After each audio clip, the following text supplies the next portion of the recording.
নমস্কার বন্ধুরা, আশা করি আপনারা ভালো আছেন, সুস্থ আছেন। আমি ডক্টর জীবন ঘোষ বর্মন আজকে হাজির হয়েছি একটি নতুন ভিডিও নিয়ে। এই ভিডিওটিতে আমি অ্যালোপেশিয়া এরিওটা ও তার হোমিওপ্যাথিক চিকিৎসা নিয়ে বিস্তারিতভাবে আলোচনা করতে যাচ্ছি।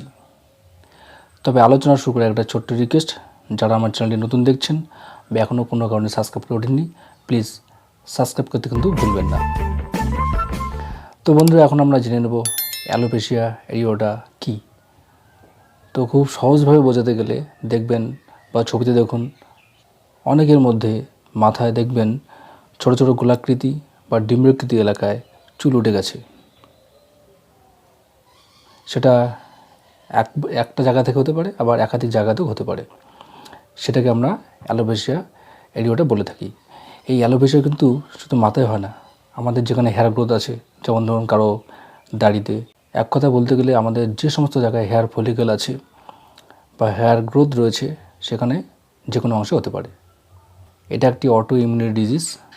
এখানে ইমিউনি সিস্টেম নিজস্ব যে হেয়ার ফলিকেলগুলো আছে সেটাকে ধ্বংস করতে থাকে। দেখা গেছে মহিলাদের থেকে পুরুষদের মধ্যে এর একটু বেশি হয়ে থাকে, এবং যাদের পরিবারে অ্যালোপেশিয়ার হিস্ট্রি রয়েছে তাদের মধ্যে কিন্তু এটা অন্যদের থেকে বেশি হয়ে থাকে। তো অ্যালোপেশিয়া যে রোগটি রয়েছে এটা বিভিন্ন টাইপ রয়েছে। তো আমি এখানে অ্যালোপেশিয়া এরিওটা নিয়ে কথা বলবো, যেখানে ডিম্বাকৃতি বা গোলাকার প্যাসেজ থাকে। এছাড়াও অ্যালোপেশিয়া এরিওটা টোটালিস, যেখানে পুরো মাথার মধ্যে চুল থাকে না।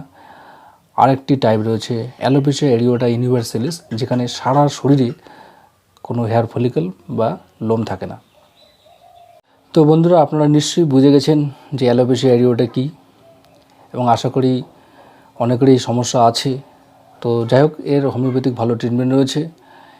তো একটা কথা আমি প্রথমেই বলেছিলাম যে এটা একটা অটোইমিউন ডিসঅর্ডার বা ক্রনিক ডিজিজ, যেটা একমাত্র হোমিওপ্যাথিতে এর স্থায়ী বা পার্মানেন্ট সমাধান পাওয়া যায়। তো এখন আমরা ধাপে ধাপে জেনে নেব কোন কোন হোমিওপ্যাথিক ওষুধগুলি এক্ষেত্রে খুবই কার্যকরী ভূমিকা পালন করে থাকে। তো নম্বর 1 মেডিসিন অ্যাসিড ফ্লুর 30। এটা প্রায় 90% ক্ষেত্রে ভালো রেজাল্ট দিয়ে থাকে, এবং অ্যালোপেশিয়ার ক্ষেত্রে যারা আমরা হোমিওপ্যাথ আছি তাদের এটা 1 নম্বর চয়েস অফ রেমেডি। ডোজ 30 পোটেন্সিতে 2 ফোঁটা করে দিনে 2 বার কিছুদিন ধরে চালাতে হবে।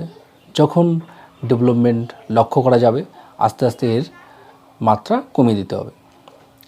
নেক্সট মেডিসিনস লাইকোপোডিয়াম 30 বা 200। তো লাইকোপোডিয়াম এমন একটি হোমিওপ্যাথিক ওষুধ যেটা প্রায় সর্বরোগের ব্যবহার হয়ে থাকে, এই জন্য ওকে অলরাউন্ডার বলা হয়ে থাকে। আপনারা আমার একটা লাইকোপোডিয়াম নিয়ে ভিডিও আছে, আপনারা চাইলে উপরের লিঙ্কে গিয়ে দেখে নিতে পারেন। তো লাইকোপোডিয়ামের যে সিমটম বা লাইকোপোডিয়াম ওষুধটি তখনই কার্যকরী হয়ে থাকবে যখন দেখা যায় যে অ্যালোপেশিয়া এরিওটার প্যাসেজগুলি আমাদের ভার্টেক্স রিজন বা মাথার চাঁদিতে হচ্ছে। এছাড়া আক্রান্ত স্থানটি খুবই ইচিং থাকে এবং একটা বার্নিং সেন্সেশন বা একটা জ্বালা জ্বালা অবস্থান থাকে।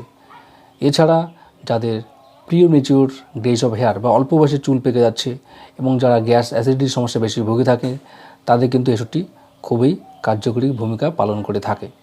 ডোজ প্রথমে 30 পোটেন্সিতে 2 ফোঁটা করে দিনে 2 বার কিছুদিন চালাতে হবে। বা যদি ডেভেলপমেন্ট এরপর দেখা না যায়, যদি দেখা যায় যে লাইকোপোডিয়ামের সিমটম, তখন এর হায়ার পোটেন্সি অবশ্যই ব্যবহার করতে হবে। নেক্সট মেডিসিনস ভিঙ্কামাইনোর 30।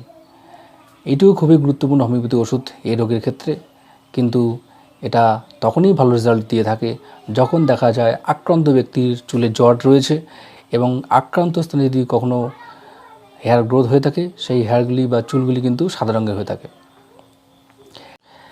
Next medicines phosphorus 30।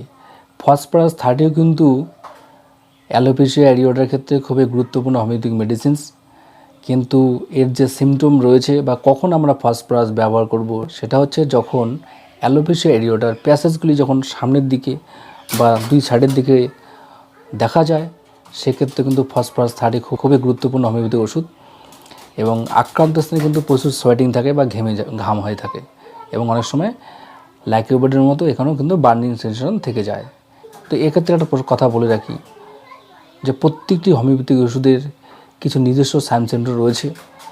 আক্রান্ত ব্যক্তির যদি লক্ষণগুলি উল্লেখিত ওষুধের যে লক্ষণগুলি বা সাইন সিমটম রয়েছে তাদের সঙ্গে মিলে যায়, সেক্ষেত্রে কিন্তু রেজাল্ট প্রায় 100% অবধারিত হয়ে থাকে। নেক্সট মেডিসিনস ক্যালকেক্রাফ, এটি খুবই গুরুত্বপূর্ণ হোমিওপ্যাথিক মেডিসিনস এই অ্যালোপেশিয়া এরিওটার ক্ষেত্রে, কিন্তু এটা তখনই খুব কার্যকরী ভূমিকা পালন করে থাকবে যদি দেখা যায় আক্রান্ত ব্যক্তির মাথায় প্রচুর ঘাম হচ্ছে এবং আক্রান্ত ব্যক্তি দুধ খেলে হজম করতে পারছে না এবং দেখতে অনেকটা মোটাসোটা ধরনের হয়ে থাকে। সেক্ষেত্রে কিন্তু এটা খুবই কার্যকরী ভূমিকা পালন করে থাকে। ডোজ 30 পটেন্সিতে 2 ফুটা করে দিনে 2 বার কমপক্ষে 2 থেকে 3 মাস চালানোর প্রয়োজন হতে পারে। তো বন্ধুরা, ভিডিওটা আজকে এখানে শেষ করছি। যদি ভালো লেগে থাকে অবশ্যই লাইক, শেয়ার, কমেন্ট করে জানাবেন। এবারে দেখা হবে আরেকটি কোনো গুরুত্বপূর্ণ হোমিওপ্যাথিক ভিডিও নিয়ে। তো ভালো থাকবেন, সুস্থ থাকবেন, ধন্যবাদ।